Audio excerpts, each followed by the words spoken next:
தந்தை வாழ்ந்த இறந்து மழை இந்த இடம் உண்மைதான். அதையா தந்தையின் வாழ்ந்தையின் அரண்மனையை பார்த்தாயா? இதுதான்டா சோழிகாபுரி நாடு. நம் தந்தையும் தந்தையுடைய அண்ணனும் பெரியப்பாவும் வாழ்ந்த இடம். இளையாட்சியும் மறக்க முடியுமா? வீராதி வீரர்களாக அசைக்க முடியாத ஒரு பொண்ணு வீரர்களாக வாழ்ந்த இந்த சோழிகாபுரி நாடு பார்த்தாயா? அற்புதமாக இருக்கிறது, ஜொலிக்கின்றது. இங்குதான் அண்ணன் பிரகலாதன் மன்னனாக வாழ்ந்து கொண்டிருக்கிறார். உண்மைதான். அண்ணன் கிடைத்தாலே போதுமடா. அண்ணன் கிடைத்தால் எப்படியும் அந்த நாராயணன் வருவான். தாயை விதவையாக்கினானே, நம் தந்தையை கொண்டு தாயை விதவையாக்கி அந்த பாவியை பழி வாங்கி ஏற்க வேண்டும். இந்த நாராயணன் எங்க இருந்தாலும் விடவே கூடாது. அண்ணன் கூட இருந்தால் போதும். அண்ணனோடு இருந்தால் அண்ணன் எப்படியாவது நாராயணனை வரவழைப்பார். கண்டிப்பாக அவனை அழிக்க விடலாம். இப்போது அண்ணனை பார்க்க வேண்டும். அந்த புறமாக செல்ல வேண்டும். புறப்படும். இங்கே செல்ல முடியாது. அந்த புறத்தில் இருந்தால் இருப்பார். அண்ணன் பிரகடனம் அந்த புறத்தில் இருப்பார்.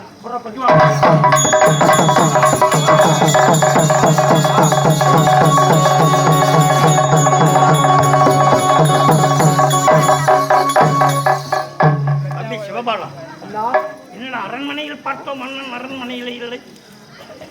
பிரகலாதன் இங்கே நல்ல பார்க்கிறோம், அங்கேயும் இல்லை, எந்த புறத்திலும் இல்லை. ஒருவேளை நகர்வலம் வந்திருப்பாரோ?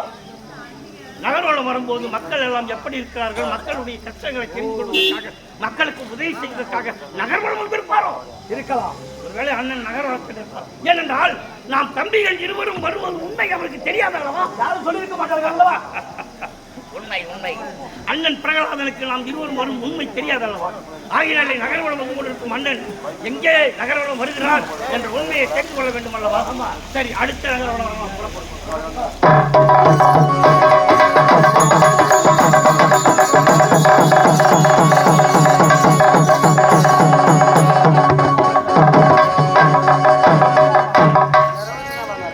தந்தை சிவபாலா, அண்ணா சிவபாலா, அரண்மனையிலே பார்க்கின்றோம். அரண்மனையிலே அண்ணன் பிரகலாதன் இருப்பார் என்று ஓடி வந்தோம். அந்த ஒரு ஆள் இல்லை, ஆனால் அங்கே அண்ணன் காணவில்லை.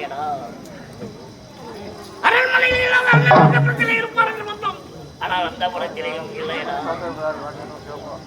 அந்த புறத்திலே இல்லாத அண்ணன் பிரகலாதன் நகர்வலம் வருகிறார் என்று பார்த்தோம், ஆனால் அங்கேயும் இல்லையே. நகர்வலத்திலேயும் இல்லை அண்ணன். அப்படின்றால் எங்கே இருப்பார்? உண்மை.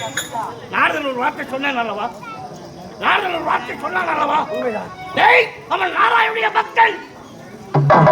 நாராயணுடைய பக்தன் பிரகலாதன் நாராயணனை தொழுது கொண்டுதான் இருப்பான். டேய், நாராயண